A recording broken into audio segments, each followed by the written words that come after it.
Autism के बच्चों में दुनिया भर की सारी प्रॉब्लम एक तरफ, और सूसू पोटी का सेंस नहीं आ रहा, या सूसू पोटी का बता नहीं रहा, या फिर सूसू पोटी के लिए बिठाते हैं, अगर टॉयलेट में ले जाके तो नहीं बैठता, बाहर कर लेता है। ये एक बड़ा डिफ़िकल्ट सिचुएशन है और बड़ा एम्बैरेसिंग सिचुएशन है। एम्बैरेसिंग बाहर के लिए, जब आप कहीं रिलेटिव्स के यहाँ गए हों, कहीं आउटिंग पे हों, वहाँ पे बच्चा इस तरह का कुछ कर दे तो ये एक तरह की कोफ्त हो जाती है। और घर में है तब तो डिफ़िकल्ट सिचुएशन तो है ही, भले बाहर वालों को हम बताते नहीं हैं लेकिन घर में उसको फेस तो करते हैं। तो इसके बारे में बात करेंगे कि ये प्रॉब्लम डेवलप क्यों होती है, ये प्रॉब्लम आखिर है क्यों, और इतना यूट्यूब सर्च करके मोटिवेशनल स्पीकर और यूट्यूबर लोग का वीडियो देख देख के भी काम करने के बाद भी कुछ नहीं हो पा रहा है, तो फिर ये होगा कैसे ठीक। मैक्सिमम लोगों का ये सवाल रहता है। जितने लोग ये वीडियो देख रहे हैं इस बात से रिलेट भी कर रहे होंगे। तो चलिए अब इसके प्रैक्टिकल सॉल्यूशन के बारे में बात कर लेते हैं। पहली बात कि आप लोगों ने, मैक्सिमम लोगों ने प्रोप्रियोसेप्टर्स, इंटेरोसेप्टर्स, अगर ये ना भी सुना है तो बॉडी अवेयरनेस एक टर्म सुना होगा। अब बॉडी अवेयरनेस को हम प्रोप्रियोसेप्टर से कनेक्ट करते हैं और काइनेस्थेटिक सेंस की बात करते हैं। ज़्यादा टफ हो गया टर्म ना, अब समझना है कुछ एडवांस लेवल की चीज़ तो थोड़ा टफ टर्म चलना चाहिए, सर्च कर लीजिएगा आप लोग। काइनेस्थेटिक सेंस की हम बात कर रहे थे, बॉडी अवेयरनेस की बात कर रहे थे। ये न्यूरोफिजियोलॉजी का टॉपिक है, न्यूरोलॉजी का बेसिकली है टॉपिक, न्यूरो एनाटमी, न्यूरोफिजियोलॉजी। अब जो पढ़ा होगा वही बताएगा, यूट्यूब के मोटिवेशनल स्पीकर और मेंटर लोग तो नहीं बताएंगे। तो चलिए हम बताते हैं। हम कह रहे थे कि बॉडी अवेयरनेस और प्रोप्रियोसेप्टर्स की बात कर रहे थे। तो सबसे पहले हम बात करते हैं रिसेप्टर की, कि रिसेप्टर क्या होता है। जैसे हमारा स्किन है, ये हमारी त्वचा जो है, ये एपिडर्मिस बोलते हैं, एपिडर्मल लेयर है। ये मांस नहीं है, ये स्किन है, इसको एपिडर्मिस बोलते हैं। इसके नीचे डर्मल लेयर होता है, उसके नीचे मसल होता है, ऐसा कई सारे स्ट्रक्चर, फेसिया होता है, यहाँ पे बहुत सारे स्ट्रक्चर, बरसा होता है यहाँ पे, वो एनाटॉमी का बात। तो ये जो हमारा ऊपर का एपिडर्मल लेयर है, यहाँ हम फूंकते हैं तो भी पता चलता है, एक चींटी चलती है तो भी पता चलता है, एक मच्छर बैठ जाता है गलती से तो भी पता चलता है। तो पता कैसे चलता है?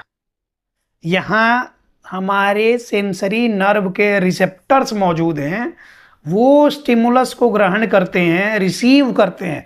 रिसेप्टर का मतलब क्या, कि जो रिसीव करने वाला हो, तो वो रिसीव करते हैं किसी भी एक्सटर्नल स्टिमुलस को। ठंडी हवा चल, यहाँ इस रूम में, इस ऑफिस में एसी चल रहा है, तो एसी चल रहा है तो 28 पे मैंने लगा के रखा है, अभी इसको 18 पे कर दें तो फिर ठंडा लगने लग जाएगा, तो कैसे फील होगा, ये रिसेप्टर्स ही बताएंगे।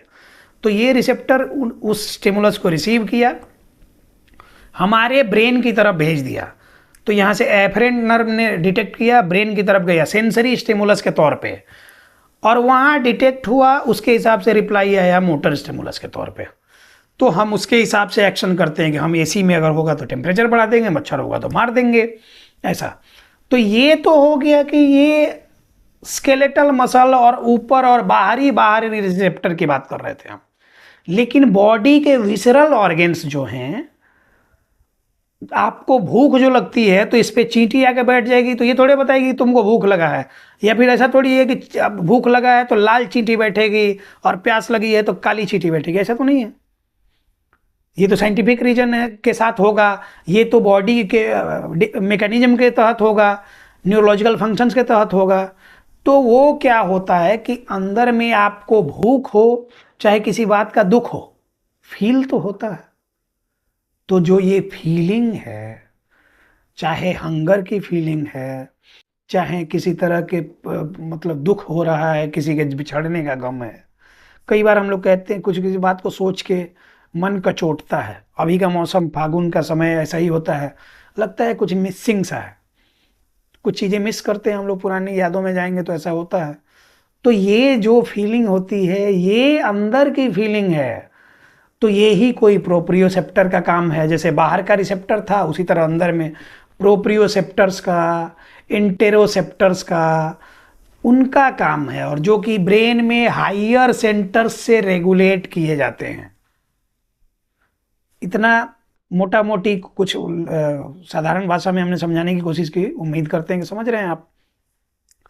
तो उनको स्टिमुलेट करने के लिए, इसको स्टिमुलेट करने के लिए तो आप ऊपर से लेके ब्रश रगड़ देते हैं, सेंसरी ब्रश, या किसी तरह का टेक्टाइल स्टिमुलेशन दे देते हैं, तो ये तो स्टिमुलेट हो गया। तो अगर बच्चा हेयर कट नहीं करा रहा था, कराने दे दिया, फेस में कुछ लगाने नहीं दे रहा था, लगाने दे दिया, ये सब तो ठीक हो गया।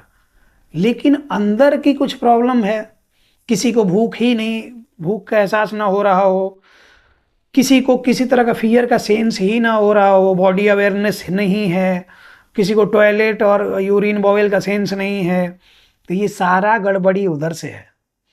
तो उसको ठीक करने के लिए भी तो कहीं कुछ स्टिमुलेट करने के लिए कुछ तो बॉडी पार्ट होंगे, स्ट्रक्चर्स होंगे, जिनको स्टिमुलेट उस तरीके से किया जाए। तो उस तरीके को ही हम लोग न्यूरो डेवलपमेंट थेरेपी में अलग अलग नाम से जानते हैं, और सेंसरी इंटीग्रेशन थेरेपी में भी करते हैं, न्यूरो डेवलपमेंट थेरेपी में करते हैं। क्या करते हैं, कैसे करते हैं, बहुत सारे वीडियो में हमने बताया। जैसे एक कॉमन सा ये जॉइंट कंप्रेशन की बात करते हैं, तो जॉइंट कंप्रेशन मैक्सिमम लोगों से हम पूछते हैं, बहुत सारे लोग हमारे साथ जुड़ते हैं, संडे में 20-25 सेशन लिया जाता है, ऑनलाइन कंसल्टेशन होता है, तो हर संडे 15 या 20, कभी कभार 24-25 भी लेते हैं, जितना समय हो। अब दिन भर में 24 घंटे ही हैं, 14-15 घंटे दे ही देते हैं, उससे ज़्यादा दे नहीं सकते।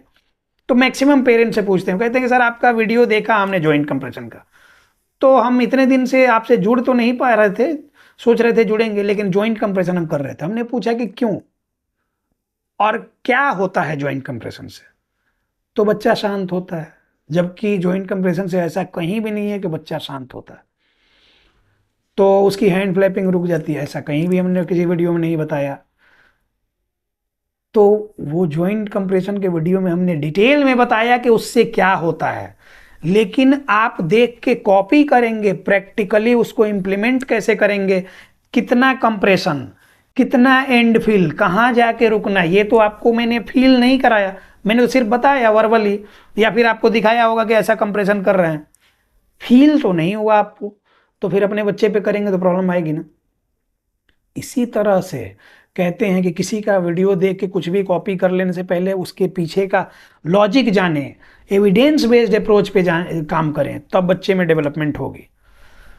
अगर आप भी इस तरह की प्रॉब्लम से फेस कर रहे हैं, आपके बच्चे में पॉटी, बॉवेल, यूरिन का सेंस डेवलप नहीं हो रहा, खाने पीने का ये नहीं है, कोई फीलिंग नहीं है, आसपास की घटनाओं को समझ नहीं पा रहा क्या हो रहा, कैसे उस चीज़ को ये करें, तो उसके लिए आपको हमारे साथ जुड़ना चाहिए।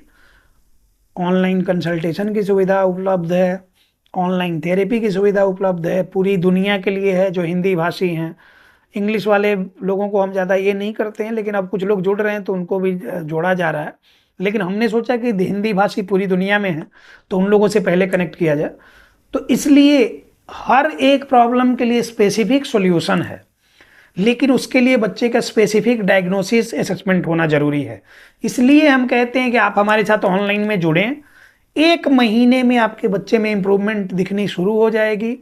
फिर 1 महीने के बाद आप 1 सप्ताह का समय लेके आप हमारे यहाँ आ जाएं फिजिकल सेशन में, और उस बीच में फिजिकल एग्जामिनेशन बच्चे का होगा, रिव्यू होगा, असेसमेंट होगा।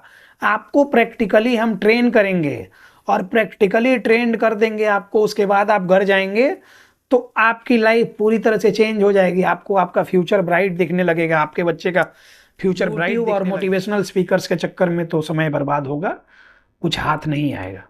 तो उम्मीद करते हैं कि आपको ये बात समझ आई होगी, और जितनी जल्दी समझ में आ जाए उतना आपके लिए सही है। धन्यवाद।